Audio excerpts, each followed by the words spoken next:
Brought to you by Agilus Diagnostics.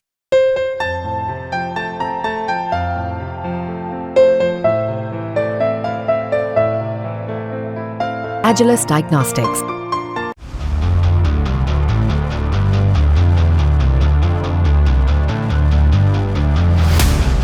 Bharat और Singapore ने दक्षिण चीन सागर में एक साथ धांसू एंट्री ली है।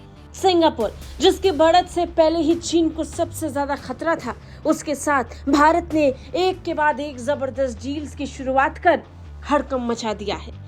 सेमीकंडक्टर को लेकर पहले ही चीन तनाव में था कि प्रधानमंत्री नरेंद्र मोदी का सिंगापुर से एक बयान अब लगातार चर्चाओं में है। चीन में से लेकर बवाल मचा है। भारत और सिंगापुर ने दक्षिण चीन सागर में विवाद के बीच एक बड़ा बयान दिया है। भारत और सिंगापुर ने संयुक्त बयान में अंतर्राष्ट्रीय कानून को ध्यान में रखने की सलाह बिना नाम लिए चीन को दे दी। भारत और सिंगापुर ने अपने संयुक्त बयान में कहा कि दक्षिण चीन सागर में विवादों के शांतिपूर्ण समाधान का आह्वान किया जाना चाहिए ताकि अंतर्राष्ट्रीय कानून UNCLOS के अनुसार दक्षिण चीन सागर में शांति, सुरक्षा और जहाजों की आवाजाही के लिए स्वतंत्रता बनाए रखने के महत्व पर जोर दिया जा सके।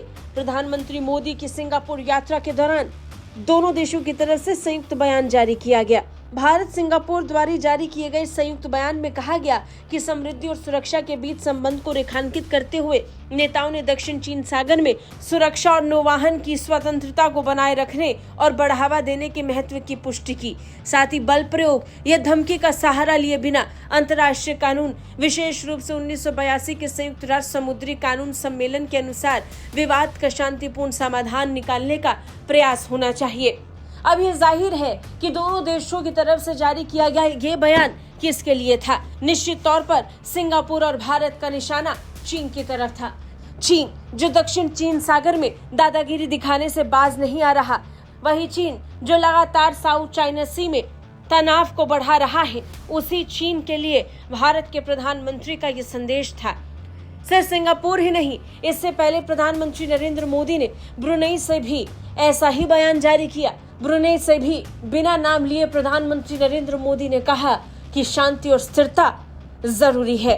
और एक बार फिर जब मौका साउथ चाइना सी को लेकर के आया तो भारत के प्रधानमंत्री ने कह दिया कि साउथ चाइना सी में दादागिरी नहीं चलानी चाहिए। बता दें, भारत इस समय एक्ट ईस्ट पॉलिसी के तहत उन देशों का रुख कर रहा है जो इंडो पैसिफिक क्षेत्र में और इसके साथ साथ साउथ चाइना सी में महत्वपूर्ण भूमिका अदा कर रहे हैं। छोटे से छोटे और बड़े से बड़े देश तक भारत की पहुंच इस बात को प्रमाणित करता है कि भारत एक्ट ईस्ट पॉलिसी को कितनी संजीदगी से ले रहा है। आपको क्या लगता है? कमेंट करके जरूर बताएं। ब्यूरो रिपोर्ट, भारत तक।